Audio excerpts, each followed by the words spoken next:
ನಮ್ಮಲ್ಲಿ 25 ನನ್ನ ದನಗಳಿದ್ದಾವೆ, ಒಂದು 4 ಆಕಳಿದ್ದಾವೆ, ಒಂದು 25 ಎಮ್ಮಿದ್ದಾವೆ. ನಮ್ಮ ಕುಟುಂಬದಲ್ಲಿ 25 ಜನ ಒಂದೇ ಕುಟುಂಬದಲ್ಲಿದ್ದೀವಿ. ಒಂದೇ ಕುಟುಂಬದಲ್ಲಿರೋದು ಸಮಗ್ರವಾಗಿ ಮಾಡಲಿಕ್ಕೆ ಅನುಕೂಲವಾಗುತ್ತೆ. ಅದಕ್ಕಾಗಿ ನಾವೇನು 20 ಎಕರೆ ಒಳಗೆ ಸಾವಯವ ಕೃಷಿ ಮಾಡ್ತೀವಿ, ಅದರೊಳಗೆ ಸಮಗ್ರವಾಗಿರ್ತಕ್ಕಂಥ ಕೃಷಿಯನ್ನು ಮಾಡ್ತೀವಿ. ಅದರೊಳಗೆ ವಿಶೇಷವಾಗಿ ಸಿರಿಧಾನ್ಯಗಳನ್ನು ಬೆಳಿತೀವಿ. ವಿಶೇಷವಾಗಿ ಸಿರಿಧಾನ್ಯಗಳನ್ನು ಚೆನ್ನಾಗಿ ಈ ವರ್ಷ ಒಳ್ಳೆ ಮಳೆ ಆಗಿದೆ, ಹೆಚ್ಚು ಮಳೆ ಬಂದು ಸ್ವಲ್ಪ ಕಮ್ಮಿ ಇಳುವರಿ ಕೂಡ ಆಗಿದೆ. ಅದರಲ್ಲಿ ವಿಶೇಷವಾಗಿ ಸಿರಿಧಾನ್ಯಗಳನ್ನು ನವಣೆಯನ್ನು ಮಾಡಿ, ಈಗ ನವಣೆ ಇವತ್ತು 3,000 ರೂಪಾಯಿ ಇದೆ ಮಾರ್ಕೆಟ್ ರೇಟು. ಈಗ ನಾವು ಅಕ್ಕಿ ಮಾಡಿಬಿಟ್ಟು ಇವತ್ತು 70 ರೂಪಾಯಿ ಕೆಜಿ ಅಕ್ಕಿ ಮಾರುಕಟ್ಟೆ ಮಾಡ್ತಾ ಇದ್ವಿ. ಅದೇ ರೀತಿ ವಿಶೇಷವಾಗಿ ನಮ್ಮಲ್ಲಿ ಆರ್ಕ, ಬರ್ಗ, ಶಾವೆ, ಕೊರ್ಲೆ ಇವೆಲ್ಲವೂ ಕೂಡ ಅಕ್ಕಿ ಮಾಡಿ ಮಾರುಕಟ್ಟೆ ಮುಂದಿನ ವರ್ಷ ಮಾಡ್ಬೇಕು ಅಂದ್ಕೊಂಡಿದ್ವಿ. ಅದೇ ರೀತಿ ವಿಶೇಷವಾಗಿ ಸಿರಿಧಾನ್ಯಕ್ಕೆ ಭಾಳಷ್ಟು ಬೇಡಿಕೆ ಇದೆ. ಅದು ವಿಶೇಷವಾಗಿ ನಾವು ಸಾವಯವದಲ್ಲಿ ಬೆಳೆಯೋದ್ರಿಂದ ಭಾಳಷ್ಟು ಮಾರುಕಟ್ಟೆ ಇದೆ. ಯಾಕಂದ್ರೆ ನಮಗೆ ಇಷ್ಟು ಬೇಕಂತ ಕೇಳ್ತಿದ್ದಾರೆ, ಅಷ್ಟು ನಮಗೆ ಸಾವಯವ ಕೃಷಿಯಿಂದ ಬೆಳೆಯತಕ್ಕಂಥ ಸಿರಿಧಾನ್ಯಗಳು ಮಾಡೋಕ್ಕಾಗಿಲ್ಲ. ಅದಕ್ಕಾಗಿ ಈ ವರ್ಷ ಹೆಚ್ಚು ಮಾಡಿ ಈ ಸಮಾಜಕ್ಕೆ ವಿಷರಹಿತ ಆಹಾರವನ್ನು ಕೊಡಬೇಕಂತ ನನ್ನ ಕನಸಿದೆ. ಅದೇ ರೀತಿಯಾಗಿ ವಿಶೇಷವಾಗಿ ಸಿರಿಧಾನ್ಯಗಳು ವಿಶೇಷವಾಗಿ ಯಾವುದೇ ಗೊಬ್ಬರ ಬೇಕಿಲ್ಲ, ಹೆಚ್ಚು ಮಳೆ ಬೇಕಿಲ್ಲ, ಹೆಚ್ಚು ಖರ್ಚಿಲ್ಲದೆ ನಾವು ಇವತ್ತು ಯಂತ್ರೋಪಕರಣಗಳು ಬಂದಿದ್ದಾವೆ. ನಾವು ಸಿರಿಧಾನ್ಯಗಳಿಗೆ ಹೋಗೋಕ್ಕೆ ನಾವು ರೈತರು ಯಾಕೆ ಭಯ ಪಡ್ತಿದ್ವಿ ಅಂದರೆ ಆಳುಗಳ ಸಮಸ್ಯೆ ಜಾಸ್ತಿ, ಕೂಲಿಯರ ಸಮಸ್ಯೆ ಜಾಸ್ತಿ ಆಯಿತು. ಇವತ್ತು ತಂತ್ರಜ್ಞಾನ ಬಂದಿದೆ. ಇವತ್ತು 10 ಎಕರೆ 20 ಎಕರೆ 30 ಎಕರೆ ಮಿಷನ್ ಒಂದಕ್ಕೆ ನಮಗೆ ಎಲ್ಲ ಒಕ್ಕಣಿಕೆ ಮಾಡಿಬಿಟ್ಟು ನಮಗೆ ಕೊಡ್ತಕ್ಕಂಥ ತಂತ್ರಜ್ಞಾನ ಬಂದಿರೋದ್ರಿಂದ ಸಿರಿಧಾನ್ಯ ಬೆಳೆಯೋದಕ್ಕೆ ಏನೂ ಕಷ್ಟ ಇಲ್ಲ. ಖಂಡಿತವಾಗಲೂ ನಾವು ಯಾವುದೇ ಭಯ ಇಲ್ಲದೆ ಸಿರಿಧಾನ್ಯಗಳನ್ನು ಬೆಳಿಬೋದಂತ ನಾನು ಅನುಭವ ತಗೊಂಡಿದ್ದೀನಿ. ಅದೇ ರೀತಿ ನಾನು ಎರೆಹುಳ ಗೊಬ್ಬರ ಮಾಡಿದ್ದೀನಿ. ಎರೆಹುಳ ಸುಮಾರು ಒಂದು ವರ್ಷಕ್ಕೆ 3 ರಿಂದ 4 ಲಕ್ಷ ರೂಪಾಯಿ ಎರೆಹುಳ ಮಾರಾಟ ಮಾಡ್ತೀನಿ. 1 ಕೆಜಿ 500 ರೂಪಾಯಿಯನ್ನು ಮಾರಾಟ ಮಾಡ್ತೀನಿ.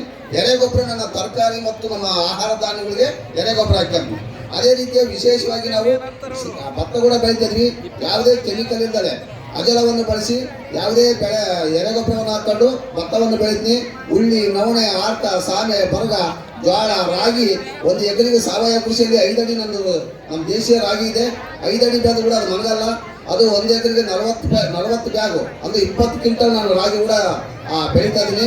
ಅದೇ ರೀತಿ ನಮಗೆ ನಮ್ಮ ಅಡುಗೆ ಮನೆಗೆ ಬೇಕಾಗಿರ್ತಕ್ಕಂಥ ಎಲ್ಲ ಬೆಳೆಗಳು ಏನೇನು ಬೇಕು, ರಾಗಿ, ಜೋಳ, ಸಜ್ಜೆ, ಕುರಾಳು, ಎಳ್ಳು, ಉತ್ತು, ಹೆಸರು, ಮಡಿಕೆಸರು, ಆಮೇಲೆ ಶೇಂಗಾ, ರಾಗಿ ಎಲ್ಲವನ್ನು ಸಾವಯವದಾಗ ಬೆಳೆಯೋಕ್ಕೆ ಇವತ್ತು ಸಾಧ್ಯತೆ ಇದೆ. ಅದಕ್ಕೆ ಮೇನ್ ಸಾವಯವ ಕೃಷಿ ಮಾಡ್ಬೇಕಂದ್ರೆ ದನ ಕರುಗಳು ಇರಬೇಕು. ದನ ಕರುಗಳಿಂದಲೇ ನಾವು ಸಾವಯವ ಕೃಷಿ ಮಾಡಿದ್ರೆ ಖಂಡಿತ ಆಗಲ್ಲ, ಕೈ ಸುಟ್ಕೊಳ್ತೀವಿ. ಸಾವಯವ ಕೃಷಿ ಮಾಡ್ಬೇಕಂದ್ರೆ ದನಗಳು ಇರಬೇಕು. ದನ ಇದ್ರೆ ಜೀವಾಮೃತ, ಪಂಚಗವ್ಯ, ತ್ರಿಮೂರ್ತಿ ಟಾಣಿಕು, ದಶಪರ್ಣಿ ಅಂತ ಏನು ದ್ರವ ರೂಪದ ಗೊಬ್ಬರಗಳನ್ನು ನಾವು ಹಾಕಿದಾಗ ಕೀಟಬಾಧೆ, ರೋಗಬಾಧೆ ನಿಯಂತ್ರಣ ಮಾಡ್ಬೋದು. ಹೆಚ್ಚು ನಾವು ಯಾವುದೇ ಭಯದಿಂದಲೇ ಸಾವಯವ ಕೃಷಿಗೆ ಹೋಗ್ಬೇಕಂದ್ರೆ ದನ ಕರುಗಳು ಇರಬೇಕು, ಎರೆ ತೊಟ್ಟಿ ಇರಬೇಕು. ಈ ರೀತಿ ಇದ್ದಾಗ ಮಾತ್ರ ನಾವು ಸಾವಯವ ಕೃಷಿ ಮಾಡಲಿಕ್ಕಾಗುತ್ತೆ. ಅದೇ ರೀತಿಯಾಗಿ ವಿಶೇಷವಾಗಿ ಇಲ್ಲಿ ನಮ್ಮ ನಾಡಿನಲ್ಲಿ ಬೆಳೆಯುವ ಹಣ್ಣು ಅಂತಾರೆ, ನೋಡ್ತೀರಿ ನಾವು ಉಡ್ಯಾಪಲ್ ಅಂತಾರೆ, ಇಂಗ್ಲೀಷ್ನಲ್ಲಿ ಅಂತಾರೆ, ಬೆಳೆಯುವ ಹಣ್ಣು ಅಂತಾರೆ, ಬಳೂರ್ಕಾಯಿ ಅಂತಾರೆ. ವಿಶೇಷವಾಗಿ ನಮ್ಮ ಉತ್ತರ ಕರ್ನಾಟಕ, ಕಲ್ಯಾಣ ಕರ್ನಾಟಕದಲ್ಲಿ ವಿಶೇಷವಾಗಿ 1 ವರ್ಷ ನೀರು ನೋಡ್ಕೊಂಡ್ರೆ ಇದು ನಾವು ನಮ್ಮಲ್ಲಿ ನಮ್ಮದು ಹುಡುಕೆರೆ ಅಂತ ಒಂದು ಗ್ರಾಮದಲ್ಲಿ ನಾವೊಂದು ಸಾವಯವ ಕೃಷಿ ಪರಿವಾರ ಅಂತ ಮಾಡಿದ್ದೀವಿ. HV ಸಜ್ಜನ್ ಅವರು ನಾವು ಸೇರಿಬಿಟ್ಟು ಒಂದು 30 ಮರ ಇದ್ದಾವೆ. ಅವರು ಸುಮಾರು ಅಂದರೆ 1 ಮರಕ್ಕೆ 5 ಲಕ್ಷ ರೂಪಾಯಿ ಇದು ಲಾಭ ಆಗುತ್ತೆ. ಇದು ಹಿಂಗೆ ಕೊಟ್ಟರೆ 10 ರೂಪಾಯಿ, ಇದನ್ನ ಬೆಲ್ಲ ಹಾಕಿಬಿಟ್ಟು ಜ್ಯೂಸ್ ಮಾಡಿಕೊಟ್ರೆ ಇವತ್ತು 300 ರೂಪಾಯಿ, 30 ರೂಪಾಯಿಗೆ ಒಂದು ಕಪ್ ಇವತ್ತು ಜ್ಯೂಸ್ ಹೋಗ್ತಾ ಇದೆ. ಇದರಲ್ಲಿ ವಿಶೇಷವಾದ ಗುಣ ಇದೆ. ಇದು ರಕ್ತ ಶುದ್ಧಿ ಮಾಡುತ್ತೆ, ರಕ್ತ ತೆಳು ಮಾಡ್ತದೆ, BP ಶುಗರ್ ಕಮ್ಮಿ ಮಾಡುತ್ತೆ, ಥೈರಾಯ್ಡ್ ಕಮ್ಮಿ ಮಾಡ್ತದೆ. ಆಮೇಲೆ C ವಿಟಮಿನ್ ಹೆಚ್ಚಿದೆ, ಫೈಬರ್ ಇದೆ.